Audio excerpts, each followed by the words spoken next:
ابھی ہی تو رمضان گزرا ہے، کیسے مسجد آباد تھی، رمضان کے جانے بعد کیا ہوا؟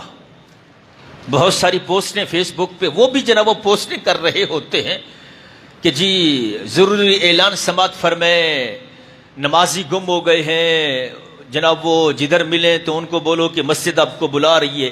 ایسے ایسے لوگ یہ پوسٹیں کر رہے تھے جو خود نماز نہیں پڑھنے آتے۔ ہم سب کمال کی بات ہے نا، ان لوگوں نے پوسٹیں چڑھائی ہیں جو خود نماز نہیں پڑھتے۔ وہ انسان تو باہر اڑ رہا ہے، بھاگ رہے، کبھی اپنے اندر بھی اتر کے دیکھنا، کیا تو واقعی 5 وقت کی نماز پڑھ رہے اور پھر تو دوسرے نمازیوں کو ڈھونڈتا پھرے؟ تو سمجھ آتی ہے نا یار، جو خود ہی ایک نماز نہ پڑھے رمضان کے بعد، اور وہ ایسی پوسٹیں لگا کے وہ کیا کہنا چاہتا ہے، کیا کروانا چاہتا ہے؟